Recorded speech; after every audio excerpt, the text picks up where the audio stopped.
xibaar yu wér te wóor ca tàng-tàng ba abonnez-vous pour ngeen di mën di jot suñuy vidéo. jërë ngeen jëf ci ànd gi ak ñun ci chaîne bii di Buzz 221 HD mën nañu wax ni ñu ngi jëm ci ab tijjiwaat dossier bi nga xam ne moo ñeel journaliste bii di Babacar Fall ak Maïmouna Ndour Faye information bi nag ñi ngi ko joxe démb ci àjjuma gi ki ko joxe du kenn ku dul directrice de 7TV di Maïmouna Ndour Faye ginnaaw bi nga xamee ni demoon na ngir wane ak jàppaleem ki nga xam ne moo di Pape Ngagne Ndiaye mi ñu convoqué woon ginnaaw émission bi nga xam ne def na ko ak Doudou Wade moom mii day bi mu jàkkaarloog presse bi moom Maïmouna Ndour Faye mi nag daal di xam ne dossier bi ko ñeel moom ak Babacar Fall mi ki nga xam ne moo di ministre bi di Yacine Fall daan nay sàkkuwaat nag ngir ñu daal tëjjuwaat boobu lépp dossier. ba tey ci loolu yi di fàttali ni Maïmouna Ndour Faye ak Babacar Fall ñoom ñaar ñi dañ leen woon ci yoon ginnaaw bi nga xamee ni daan nañuy amaloon ab émission ci fële nga xam ne ak ki nga xam ne moo di Madiambal Diagne loolu mi ngi xewoon ci weeru octobre atum 2025. ginnaaw bi nga xamee nag moom Ousmane Sonko mi daan nay amal ay propos critique daal koy jëmale ci système judiciaire bu Sénégal bii ak yenn ci magistrat yi mardi ci ab rencontre boo xam ne doon na ko amal ak communauté sénégalaise ba nga xam ne ñoom ñoo nekk ca Maroc. moom premier ministre bi Ousmane Sonko nag daan nay dalal àjjuma 30 janvier 2026 bureau exécutif de l'union des magistrats du Sénégal ñu naan ko UMS loolu yi nag daal ki ko jiite woon di président ba di Cheikh Ba. bu ñu sukkandikoo ci communiqué bi nga xam ne nag daan nay jógee ca primature ñi nga xam ne nag daal rencontre boobu daan nay amal ay waxtaan yu am solo lool yoo xam tamit yu riche la waaye yu constructive loolu nag daal ñu daan koy amal ci ay question yu bëree bëri yoo xam ne yëpp nag intérêt national la waaye bokk na ci nag li nga xam ni moo nan la ñuy améliorer service public de la justice bi ci occasion boobee nag daal moom chef de gouvernement bi daan nay réaffirmer engagement yi nga xam ne nag daal am na ko moom mi ak gouvernement bi ngir nag daal di œuvrer pour la modernisation de la justice et le renforcement des conditions de travail des acteurs judiciaires. ginnaaw information bi nga xam nag daal presse bi daan na koy diffuser ci réseaux sociaux yi nag daal di wax ab convocation bu ki nga xam ne moo Doudou Wade par la sûreté urbaine soppi Sénégal daan nay informer opinion publique nationale et internationale bu kenn nag daal moom mi nag daal amul benn jamono boo xamee ne nag daal daan nañ koy woo jamono bi nga xamee ne kon ñi ngi bind bii la bataaxal. ba tey ñu xam ne nag daal ci communiqué bi ñu publié àjjuma 30 janvier soppi Sénégal daal di assuré que nag Doudou Wade dina wuyu ji ci bépp convocation bu fekkee dañu ko woo. ndax nag daal mi ngi xam ne ni moom Doudou Wade mii ni mu ko daan defee dans le passé buñ ko wooyee noonu rek la koy defaatee ndax moom mi ab républicain la waaye koo xam tamit dafay préserver li nga xam ne moo di image de nos institutions judiciaires la. ba tey suppi Sénégal nag daal di manifester soutien bi nga xam ne daal am na ko ak solidarité am ci ki nga xam ne moo di Doudou Wade ak ñi nga xam ne nag daal ñoom ñii ñëpp dañ leen di woo wala ñu jàpp leen ngir li nga xam ne moo di seen xalaat. ba tey nag daal kon ci loolu yi parti bi mi ngi condamné fermement le discours tendant à tenir l'image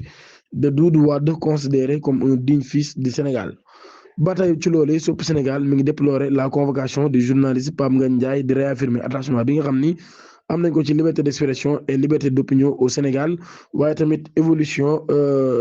d'évolution démocratique du pouvoir ngir nag daal parti mi ngi invité les autorités du pays ngir nag daal ñu daal di préserver li nga xam ne moo di jàmm waaye tam protection des droits fondamentaux de tous les Sénégalais et de tous les Sénégalaises. kon ci loolu journaliste bi di Pape Ngagne Ndiaye daan nañ koy libéré ginnaaw bi nga xam ne daan nañ koy diglu àjjuma 30 janvier 2026 ci sûreté urbaine de Dakar. animateur de l'émission Faram Facce bii nag daal ñu ngi ko doon toppee complicité d'offense au chef d'État et acte de nature à compromettre la sécurité publique bu ñu sukkandikoo ci avocat am ni maître Boubacar Cissé journaliste bi nag daal jamono ji ba tey dafay reste ci li nga xam ne moo disposition de la justice. ci cérémonie officielle bi ñu doon amal ci présentation trophée bu CAN 2025 bi ñu doon amal ca Maroc. loolu yi mi ngi doon am vendredi ci stade Léopold Sédar Senghor premier ministre biir Ousmane Sonko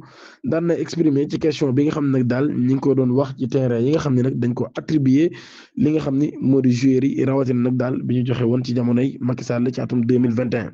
chef du gouvernement bi nag daal daan nay rassurer les bénéficiaires daal di affirmer que nag daal état dina respecté bu baax a baax li nga xam ni mooy engagement yi mu jël waaye nag bokk na ci récompense foncière yi nga xam ni dañ ko accordé woon ginnaaw kaan bi nga xam ne daal daan nay am ci atum 2025. Ousmane Sonko daan na expliqué nag daal démarche bu gouvernement bi ginnaaw victoire bu Sénégal mu ni daan nay convoqué ci Petit Palais ministre des finances le directeur des domaines et des conseillers afin de préparer récompense yi nga xam ne nag daal war nañ koo jox joueurs yi ci wàllum suuf. mun suñu ambition nag daal mooy sax dem ba wees foofu mu daal di ñëw nag ci terrain yi nga xam ne dañ leen koo joxoon ñoom champion d'Afrique ci atum 2021 par le régime précédent moom premier ministre bi daan nay xam ne nag daal ci situation foncière yooyu nga xam dañ koo doon mun nag daal dañoo fekk ab situation boo xam ni bu compliqué la marqué par de nombreux problèmes foncières waaye nag daal nee nañ ab arrêté daal nañ koy jël ngir observer afin mieux d'assainir la situation loolu yi la daal di préciser moom le premier ministre Ousmane Sonko ci xeex bi nga xam ne dañ koy xeex li jëm ci wàllum dorog wala sax lu jëm ci wàllum Sénégal sûreté urbaine du commissariat central de Mbour daan nay procédé ab importation saisie lu toll ci 120 kilogrammes de yamba vendredi 30 janvier 2026 buñ sukkandikoo ci police nationale intervention bi mi ngi am ginnaaw bi nga xamee ne daal ab exploitation minutieuse de renseignement opérationnel signalant la débarquement imminent des produits prohibés par un pirogue sur la plage de Tripano élément yu brigade de recherche yi nag daal nañu découvert ci li nga xam ne nag daal moo di rivage 6 sacs de sisal soigneusement conditionné ba tey bu ñu sukkandikoo ci police ginnaaw bi nga xamee ne daal nañ amal ab décompte chaque sac daan nañ amal lu toll ci 20 kilogrammes de yamba pour ab poids total de 120 kilogrammes de yamba pirogue bi nga xam ne nag daal moo daal di impliqué woon ci débarquement boobee jamono boobu daan nay nag daw daal di avait déjà pris le large à l'arrivée des forces de l'ordre marchandise bi nag daan nañ koy nangu daal koy transporter ci locaux yu service yi pour les besoins de la procédure loolu yi la source bi daal di xamle ba tey. bis bi nga xam ni dañ koo taal ci li nga xam ni ab bis boo xam ne dañ koo taal ginnaaw bi nga xamee ne daal mbir mu doy waar mu daal di xew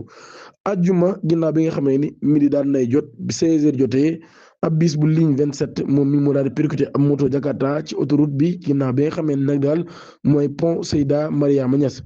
bu ñu sukkandikoo ci l'observateur le conducteur du deux roues un jeune homme de 24 ans ñu koy wax Bamba aurait perdu l'équilibre après avoir heurté une barrière lors d'un dépassement risqué projeté sous le bus il est mort sur le coup maanaam daal kon moom mi nga xam ni moo di Bamba nag daal dafa daal di ñàkk équilibre ci loolu ci la daal di dalee ci ab barrière ci loolu kon mu daal di nag daal ci li nga xam ne kon moo di bis bi ginnaaw ci la daal di génne àdduna moom chauffeur na daal di paniqué moom mi ay atam ëpp na 60 ans dafa daal di daw. waaye nag daal bi nga xamee ni nouvelle bi daal di siiw muy décès bi daal di provoqué nag ab onde de choc ak mer goo xam ni motocycliste yi daan nañ koy mer ba futtu ci loolu kon nag daal moo tax mbir ma daal décénéré bis bu ligne boobee nag daal ñu daal koy dem ba ci bis ba daal di koy lakk ba mu tàkk ba jeex tàkk ligne 57 pourtant étranger à l'accident a été canalisé ses passagers contraints de descendre dans la précipitation on était pour certaines violentés et dépouillés de leurs biens l'axe est resté bloqué durant de longues minutes loolu ne daal provoqué ab embouteillage boo xam ne bu doy waar la lool ci diggante Patte d'Oie ak Cambérène force de l'ordre nag daal ba tey daan nañu intervenir avec fermeté pour disperser foule bi nga xam ne ñoom ñoo fa nekkoon waaye itam daal di procéder à plusieurs interpellations jamono bi nga xam ne sapeurs-pompiers daan nañ maîtriser li nga xam ne moo di tàkk-tàkk gi ki nga xam ne nag daal moo di néew bi ñu daal koy évacuer ci morgue bu hôpital Idrissa Pouye de Grand Yoff chauffeur bu bis bi nag daal moom mi daan nañ koy arrêté placé ko en garde à vue ci commissariat central de Dakar loolu yi bu ñu sukkandikoo ci groupe Futurs Médias bi ñoom ñoo ko daal di xamle di ñaan ngeen abonné suñu chaîne activé cloche de notification bi ngir dara bañ leen raw jërë ngeen jëf